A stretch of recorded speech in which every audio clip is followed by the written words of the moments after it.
因为我们弱，我们还没有回来。你的心情我理解，一定会为他们的暴行，他们就不会花太多精力。今天我要讲述的内容的干仗主要靠什么？个个强壮，凶得很。不要再想以前那些东西了。你在干嘛呢？做笔记呀！你杀人吧！你们这些魔鬼，你们这些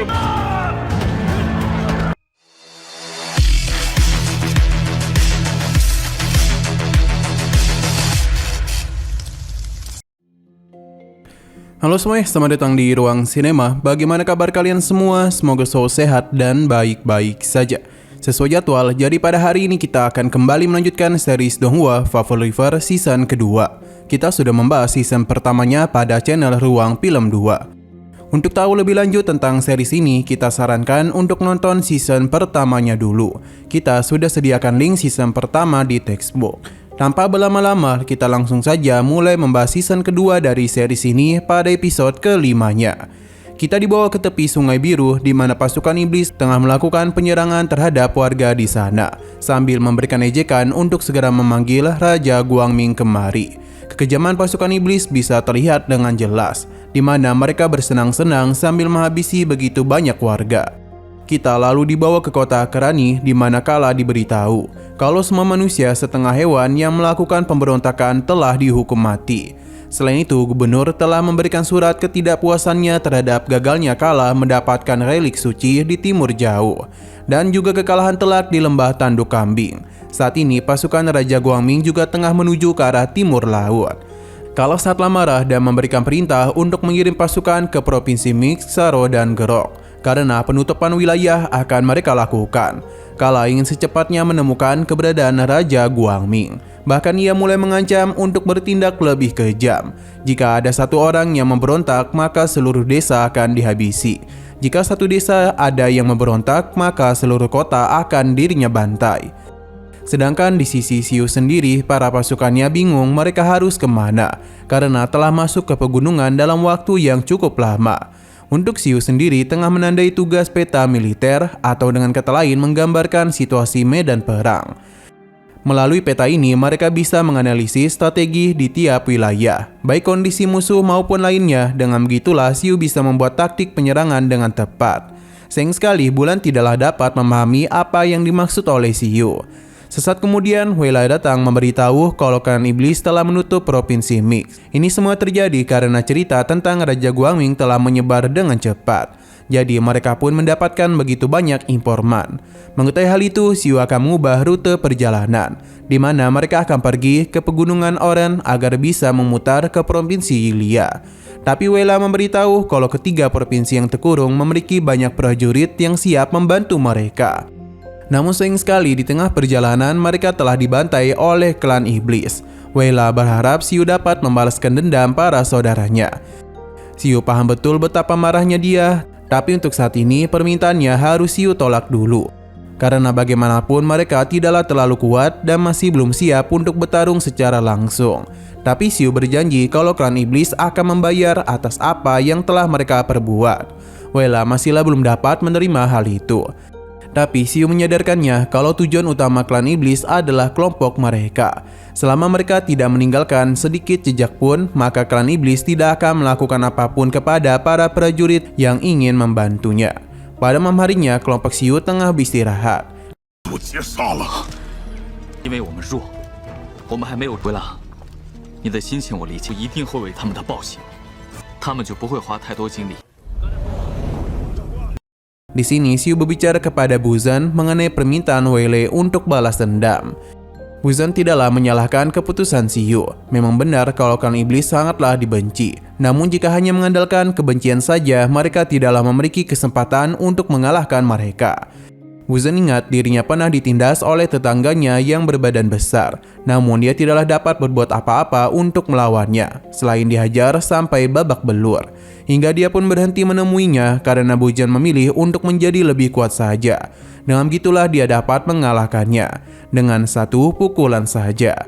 Xiu membenarkan apa yang dia katakan, karena untuk balas dendam mereka harus menjadi lebih kuat dulu. Inilah kali pertamanya Xiu melihat manusia hewan yang berpikir lebih jauh. Xiu memintanya untuk memberitahu kepada semua orang kalau besok akan ada kelas pelatihan militer. Xiu berpindah ke desa di mana ada orang yang datang kemari untuk menemui Raja Guangming. Ternyata ia adalah Jinxi dari urusan luar bio pengawasan. Mingyu tentu saja mengenalinya. Tujuan Jinxi kemari adalah perintah langsung dari Dilin, di mana dirinya diminta untuk bertemu dengan Raja Guangming. Sebab ia ingin memastikan apakah sosok itu merupakan Jisuan Xiu.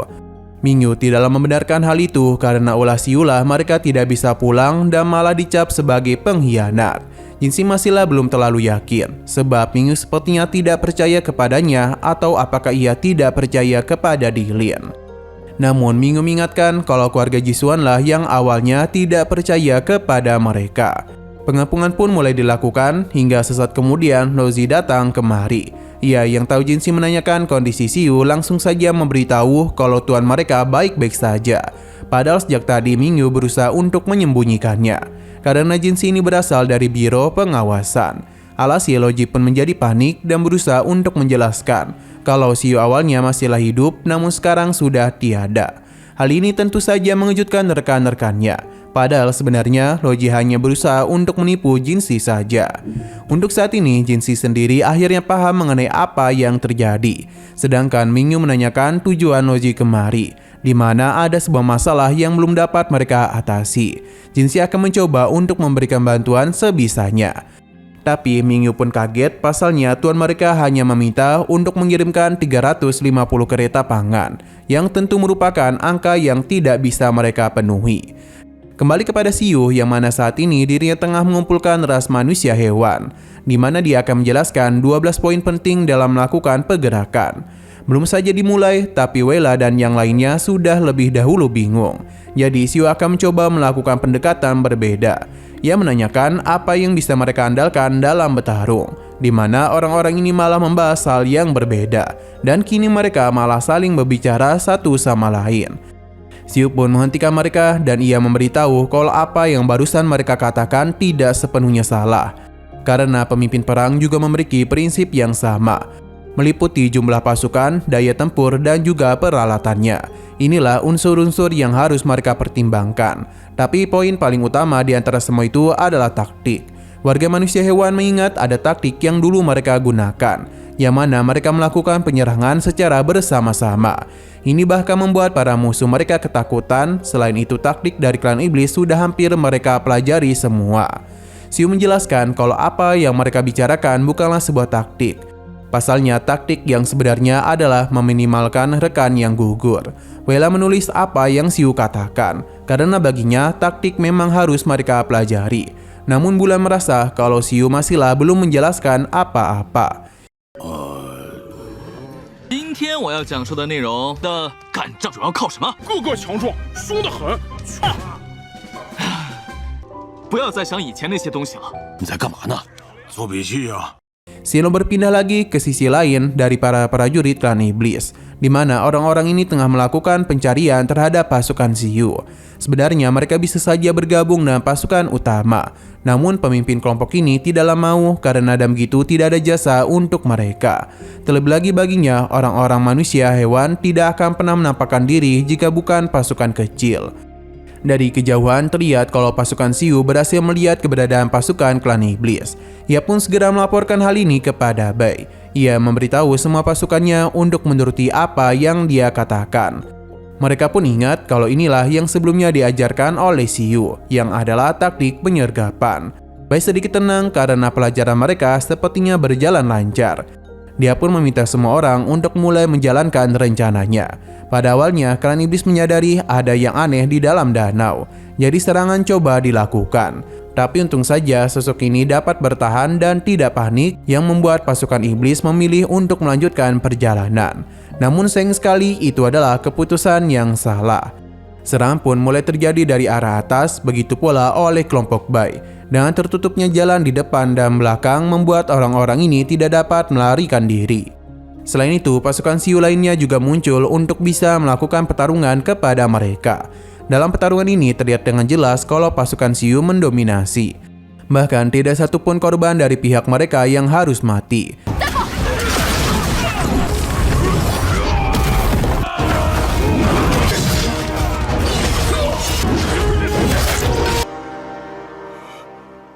Melihat semua ini tentu saja membuat Wella dan yang lainnya menjadi senang karena taktik Xiu berjalan dengan sangat lancar. Mereka pun memberikan pujian-pujian kepadanya. Waktu pun teruslah berlalu di mana pelan-lahan namun pasti Xiu terus memberikan pembelajaran kepada para pasukannya. Kali ini para pasukannya mulai paham dan apa yang Xiu maksud.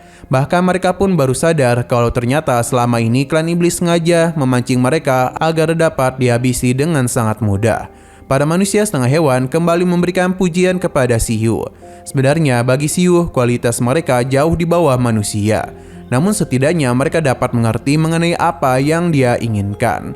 Di sisi lain, kala benar-benar kesal, pasalnya sudah 2 bulan, namun mereka belum kunjung menemukan pasukan pemberontak. Bahkan mereka hampir kehilangan pasukan 1 divisi. Sepertinya di antara para warga terdapat informan yang memberikan informasi kepada para pemberontak. Kala pun mulai berencana untuk melakukan pembantaian. Ia tidaklah peduli dengan wilayah lain. Tapi di Provinsi Mik, ia tidak ingin ada pun satu manusia setengah hewan yang hidup.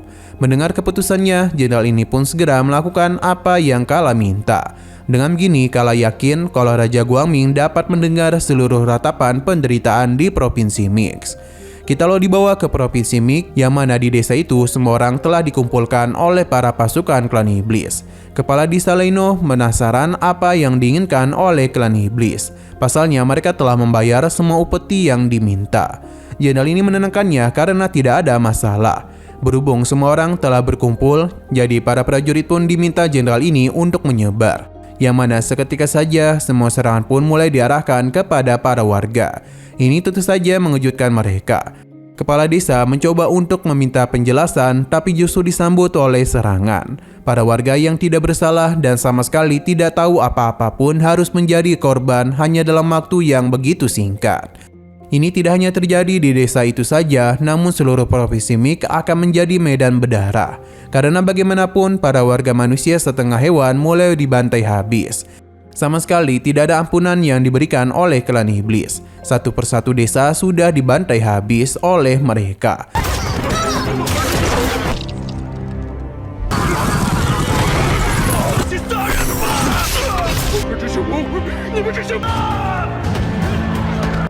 Bahkan saking banyaknya korban yang berjatuhan, danau biru yang mengalir di seluruh tempat berubah menjadi warna merah.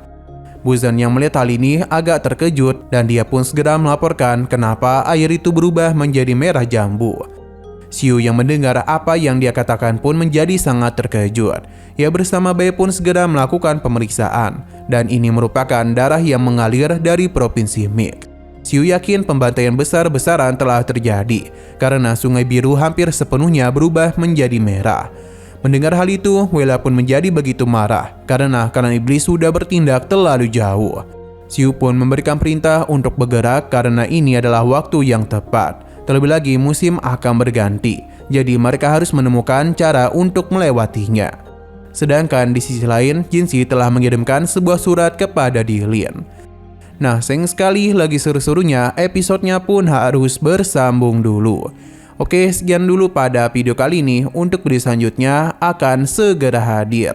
Jadi bagi kalian yang ingin mengikuti series ini, langsung saja klik subscribe dan aktifkan loncengnya. Terima kasih yang sudah menonton video sampai habis. Jika kalian suka pada video ini, klik like dan share ke teman-teman kalian tentang channel ini. Dan ditunggu aja kelanjutannya. Oke, sampai jumpa di video selanjutnya.